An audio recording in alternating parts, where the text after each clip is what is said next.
Welcome to Scaling the Well, the podcast to elevate your view. Hello, this is Brian P., and welcome to Scaling the Well. Be sure to check out my website, scalingthewell.com, and follow me on Instagram at Scaling the Well Podcast, Facebook, Scaling the Well, and you can listen to this podcast on iTunes, Spotify, Google Play, and iHeartRadio. So today I thought we would talk about a grim subject, the subject of violence. And I've been thinking about this lately because, it's to me, it's a complicated issue because I think violence is just something that's ingrained in almost every human. We get mad, and, if you see a toddler get mad and they'll punch you, no martial arts training, no boxing training, they know to punch, And I thought that I would do this podcast a little different and start talking about, just being more self-reflective and how I see it, because this is nothing. I'm not going to throw stats at you like I do in some podcasts. This is totally just how I feel and my perspectives and my observations. So I'm going to tell you about 3 instances of violence in my life. So when I was about 7, my parents were divorced. So my father had already moved out of the house, and we lived in Decatur, Georgia. And it was just my mother, myself, and my sister. My sister, I believe, was only 2 years old at the time. I was 7. And somebody broke into our house one night. And to be honest, they wanted something sexual from my mom. I think, that's basically what they wanted. So at the time, though, I guess I should say during the moment, I had woken up. I've seen this just giant guy in our house. I mean, to me, he was a giant. I was only 7 years old. And then I see my mother in her room, like staring at him. I guess he had broken in and come in through the kitchen window. And I'm gonna digress for a little bit. A lot of kids who are adopted, and I think I talked to you about this before, have what we call attachment disorders. So, RAD, reactive attachment disorder is the big scary one. Like, your kid grows up to become a sociopath or something like that, and they don't connect with people. But most adopted kids, and it doesn't really matter like what age they were adopted. They could be adopted, in their adolescence, or in my case, I was a little under a year old. We have what's called an anxious attachment, which means that we're kind of anxious about. We can attach to people, but we're kind of always nervous about it. Like, is that person going to leave? Is this forever?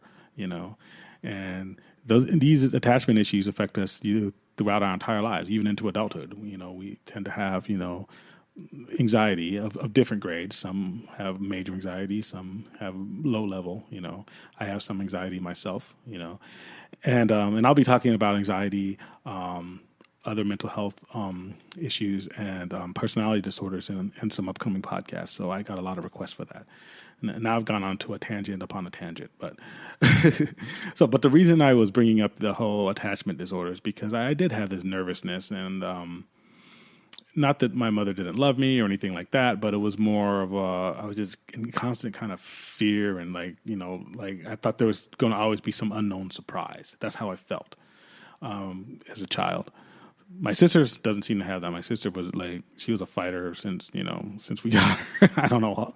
She's always been like that. But anyway, I don't want to leave this on a cliffhanger, but, my mom ended up, she had her wits about her, but she had this cold stare in her eyes, talking to this guy, like, you need to leave my house, and, eventually, I got up. I guess maybe he didn't want to take it too far. Didn't want to get kids involved or whatever, and he left on his own accord. Later, I remember my mother talking to a police detective. So this is either the next day or a couple days later. I don't remember.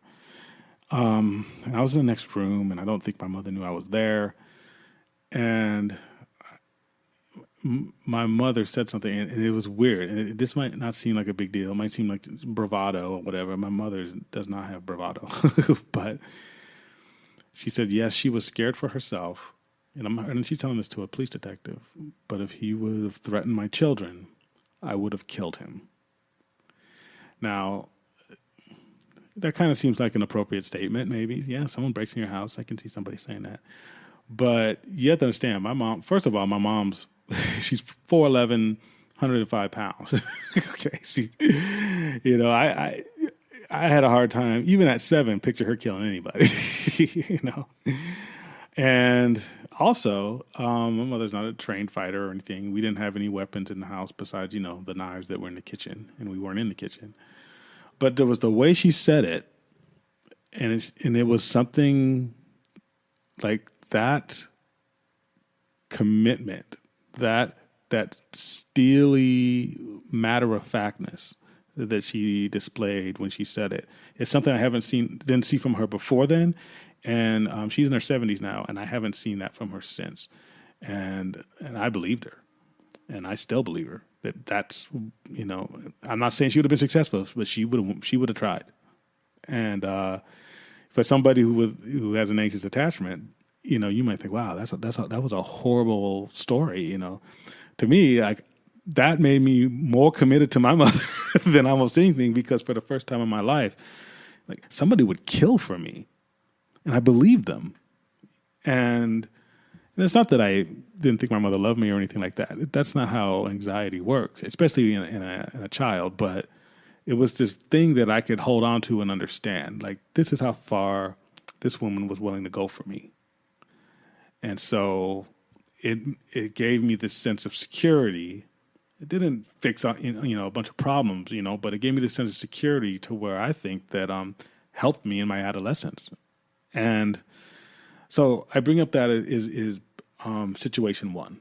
Situation 2, I'm 19, and we used to go to these, I guess they're wannabe clubs. And you guys know them. Anybody who lives in the suburbs, you have like Acapulco's or whatever. This particular one was Black Angus in Mira Mesa. And at night, it's a steakhouse. It's a restaurant, chain restaurant, whatever. But at night, at that particular location, they would change it. And I don't know if it was every night of the week or what, but some of the nights they would change it into like a little club. And they would have a DJ, and then they would clear tables out of the dining room, and they'd have a dance floor on the tiled part, at least. And, we would go there, Was I 21? No, but that's not the point of this story. So, so I was with a couple of my friends, and I had this one friend, I don't know, I'll say his name. His name is Brian. He was a professional boxer. And at the time of this particular night that I'm going to talk about, he was 2-0, 2 knockouts. And, he had just started his professional career, but he had a pretty long amateur career. So he's a trained fighter. And people used to mess with him because he began his career at 126 pounds, in the 126 pound category. And that's small for a dude, I'm about 6'2", 6'1", 6'2", My other friend that was with me is like 6'2", 6'3". So we were the big guys, and people would, as long as people didn't think that anybody was with him, they'd mess with him because he was small. No one really knew he was a boxer besides his friends and family, because he wasn't the kind of guy, well, maybe he's a couple girls he hit on, but most people didn't know. He didn't just, wear it on a T-shirt. He didn't wear that, like the MMA, jiu-jitsu guys today, that, there's a T-shirt for almost everything, I'll choke you, I'll do this, I'll admit I have a shirt that says, $5 footlocks. But anyway, most people did not know he was a professional fighter. So somebody was messing with him, and it was a guy he had issues with before. So it had been building up to this. I don't know if it was over a girl. I don't know what it was over. But and like I said, I don't know if I mentioned this, but his right arm was busted, and so his right arm was in a sling. So not only is my friend 126 pounds, well, he probably walked around at 140. Not only is he's 5'8", and his right arm is in a sling, and this dude's messing with him and wants to fight, but he's scared because he thinks my friend would jump in. And he had 2 friends too, so it was like, I don't know what you're scared for. If you want to fight, let's fight, let's rumble. But my friend was just annoyed with him, and I guess, this had been building up for a while. Told me and my other friend, they had a big parking lot, and there was a Winchell's Donuts on the other side. So he said, just drive over there. You know, you can still see me, but, you know, I'm going to take care of this. And we're like, are you sure? And he's like, yeah. I'm like, all right, you know. Yeah, hindsight, that's pretty stupid because for a lot of reasons. You know, one, you know, in my in my 40s, excuse me, yeah, I would probably not leave my friend, put him in the car, and let's just avoid the whole situation.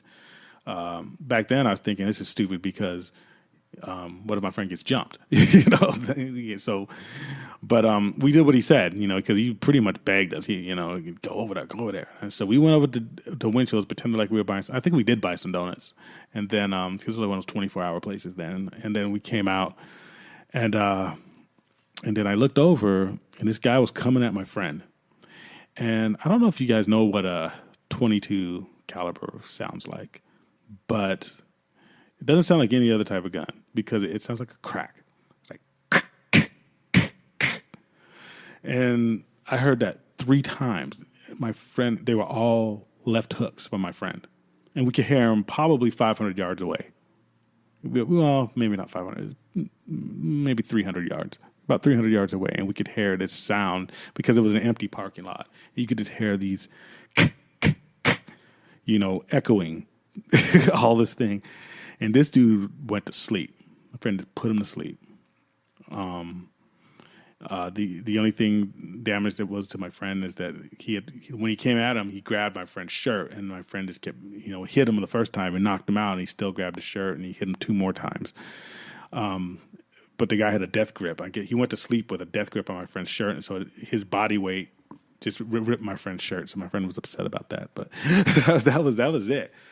And I just remember this sense of elation, like victory. You know, I played football in high school. It was like that. It was like this whole sense of like pride and, man, that's my boy. Look what he did. You know, and even though what he did was horrible, like he knocked this guy unconscious. You know, that's not. You know, my 40s, I'm like, you know, but then I was like, man, I was about that. That was to me. I thought that was great. You know. I have some stories about my younger cousin, but I don't. I want to be invited to Christmas, so I'm not going to put his stuff out there. But there were some times, you know, that I was, yeah. Even my older cousin, you know, back when they were kids, there's some stories that I was pretty proud of them. You know, yeah, I'm a kid from Atlanta, and they were from Mission Viejo, and I was just like, oh. Look at my Orange County cousins, you know, putting in work, you know. so that's how I felt as a kid, and I'd been in street fights as a kid, and you know, nobody really got knocked out when I fought because I didn't really know how to fight back then, you know. I had some amateur boxing experience, very little. So I'd punch somebody, and usually they would like either just run away or. You know, I'd punch him and then grab him and throw him to the ground or whatever, you know, sloppy street fighting. Okay, so that was incident number 2. Incident number 3. And there's a lot of it. I'm just happening to picking these out randomly just to kind of make a point. Is when I think it's 2006. It was me and some of my friends who were in the MMA industry. You know, I trained with some of them. It was 5 of us, and 3 of me and this one guy were. We were the only non-fighters, but we both trained, and he's actually a trainer of fighters, and then the other 3 guys were professional fighters, and we were leaving Martini Ranch, and leaving a Christmas party, walking down the street, going to the parking structure where we parked our vehicles, coming towards us with another 5 guys. And yeah, I mean, I'm not making it up. Just like it was before, I was 3 on 3. This time it happened to be an equal number of people again. It was 5 on 5, and then I was already a social worker, and I'm in my 30s. And so, you know, they were talking trash. You know, everybody had something to drink, you know. I think we had, you know, my friend, she's like a sister to me, Diana, who was with us, and she, you know, she's going to drive us around, you know, and she was just kind of like, but she'd seen stuff before, you know. She's from Brooklyn, so it wasn't phasing her, you know. She's just like, whatever, you know. So we were basically I was trying to defuse the situation, and the 2 of our groups separated, you know, and then they walked up maybe not even 20 feet, and then one of these idiots turns around, let's do it, 5 on 5. and you just hear this rush. I mean, you do not say that to fighters, especially drunk fighters. They were just, you just hear this rush of air, like, whoo, you know, it's like standing next to a train because my boys just went past me.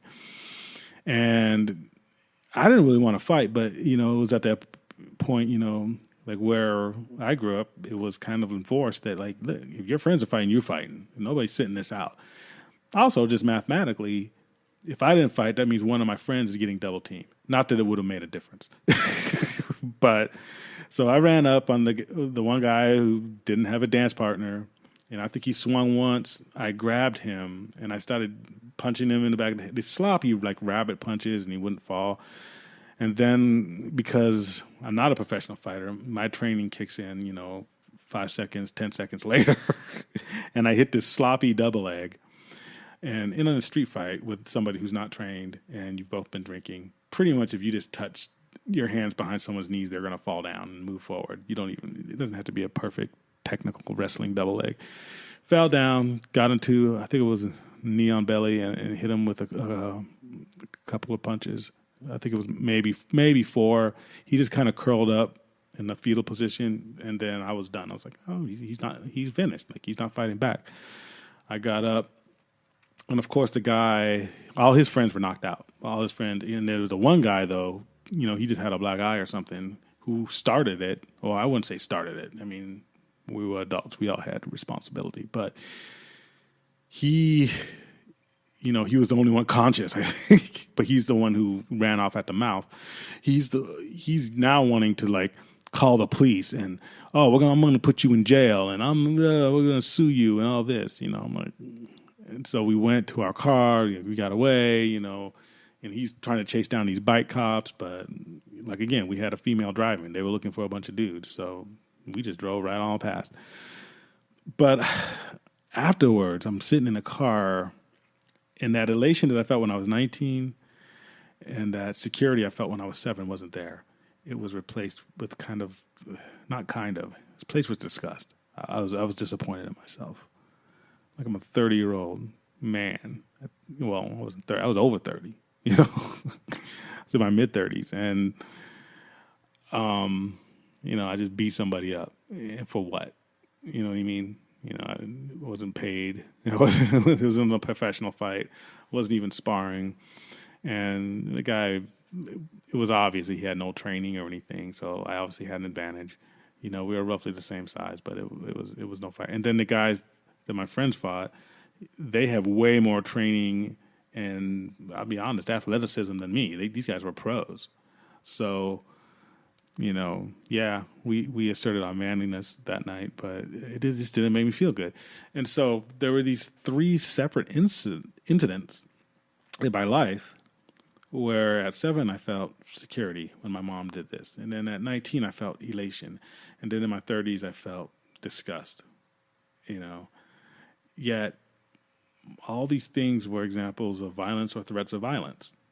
And so it got me thinking, like, and all these things, and I think what's important to note is that I still feel the same way about every one of those incidents. When I think back to when I was 7, that still comforts me. When I think back to when I was 19, I still get excited. I'll still tell that story. I enjoy telling that story of my friend with one arm knocking that guy out, just as I told it just now. I had a little bit of elation. I can't lie. And I still feel queasy about getting in a fight, you know, in my 30s. Now, some people always say, oh, well, just because you got older, you know, you just gain more perspective. And that's true, you know, hopefully everyone does. But I don't regret the 19-year-old fight. That's the thing. Today, I don't think that was cool, you know. All 3 of those Brians are me. And so that's kind of what I wanted to look at today is, like, what is violence and why is it such a part of us? And why do we feel differently about it? Obviously, you know, there's the obvious thing. Well, of course, if somebody's threatening you, you're going to feel different about it than just going out and beating up somebody for no reason.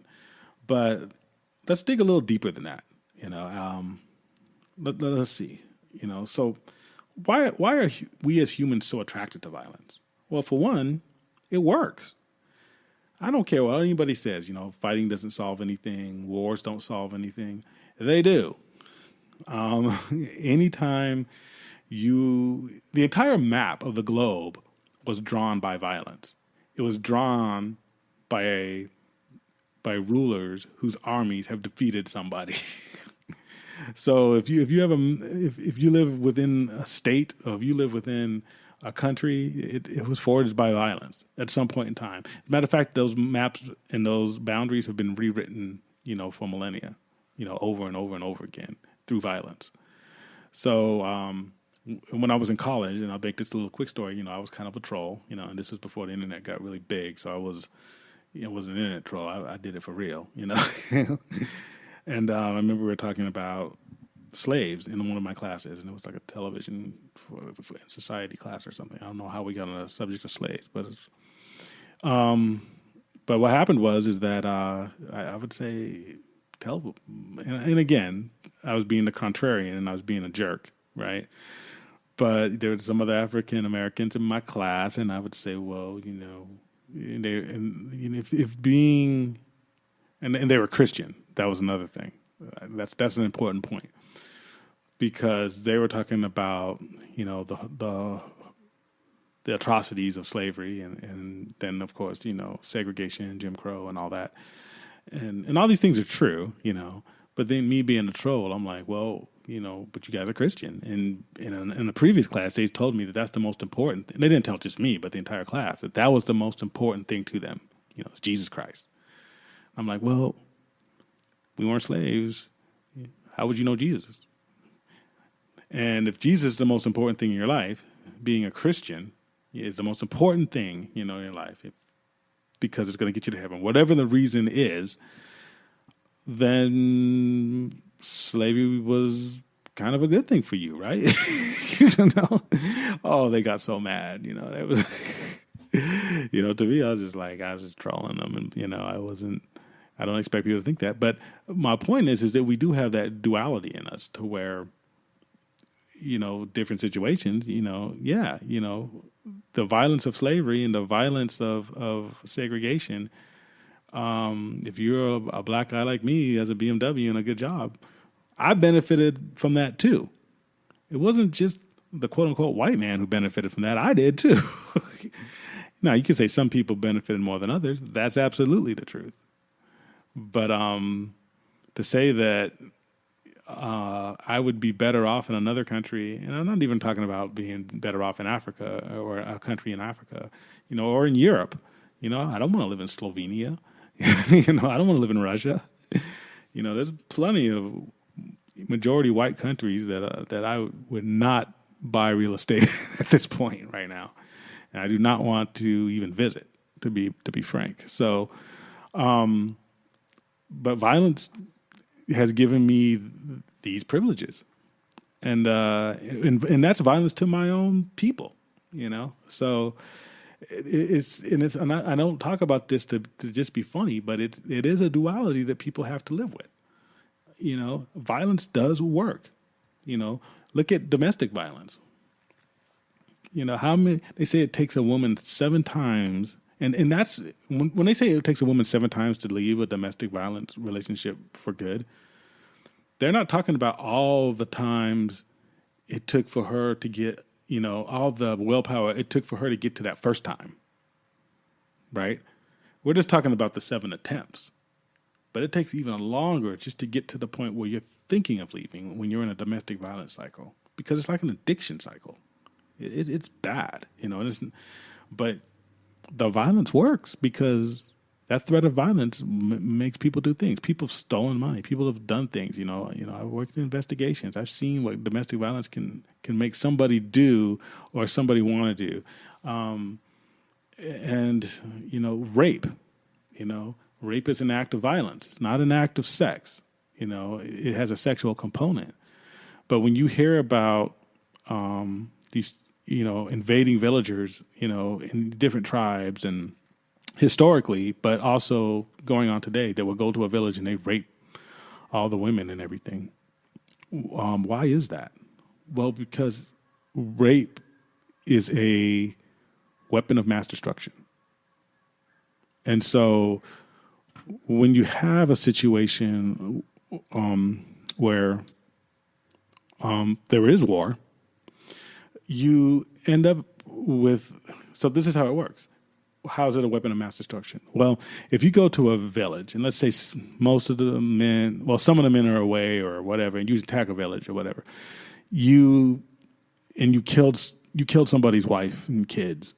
From a societal standpoint, from a machismo standpoint, just being like a man, the world and society will encourage you to seek vengeance. And you feel that that's the answer. From a natural, animalistic standpoint, that's your lizard brain. Like, I want to get revenge on this. This is the ultimate betrayal. Matter of fact, there's how many movie scripts have been about that? Man's family was killed and he went after them and blah, blah, blah, got revenge. Now even women are getting revenge, look at like Kill Bill and these other types of movies. But if you, and especially in these very patriarchal societies, if you went there and you rape the women in that village, you rape that man's wife and daughters, he feels like a failure as a man. You've lessened his will to fight. For some people. I'm not saying that's for everybody, but for a lot of people in certain parts of the world, that lessens their ability to fight. You in some places in the world, that you might even, they've killed women, family members have killed the women who are raped, and they call them honor killings because it brought shame to them. And so yeah, in a lot of societies, rape has been used as a weapon, and the generals know it. You want to take the will out of these people? Well, that's what you do. Look at prison. They say, why do men get raped in prison? I don't think it's always about sexuality. It's about dominance. Why does a dog hump your leg? It's not because he thinks he's going to get any. It's because he wants to assert dominance. He'll hump other dogs, because he's the top dog.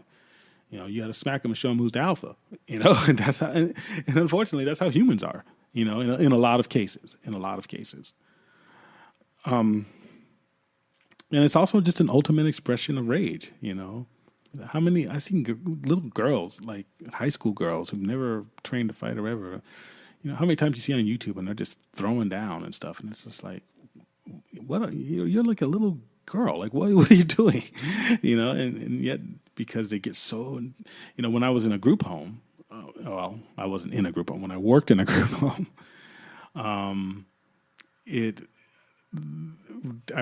there was two sides. There was a male side and a female side. And these are all kids who were removed from their parents for abuse and neglect. These were all quote unquote foster kids, kids who were dependents. And we had to, deal with fights and stuff. But let me tell you something. When in probation officers and juvenile detention officers, they'll tell you the same thing.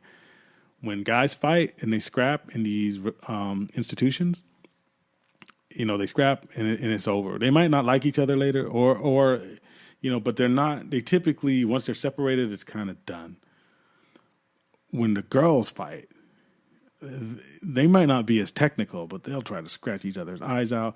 And it could take, you have two 15-year-old girls, it could take, 4 or 5 staff to pull them apart. I mean, it was crazy. When two guys fight, it's like, hey, you jump in there, get in the middle, you push them apart. And I could do that by myself. When the girls fought, oh, man. First of all, I didn't even want to be involved because I didn't touch any kids, period. But yeah, they would just be locked, You imagine like something like a pit bull that locks its jaw when it gets a good bite. Like they'd be locked together and you would just have to just pry them apart, even though they were way smaller and less physically imposing than the boys. So that expression of violence is something that feels cathartic at the time, But hopefully we grow up and we regret it, and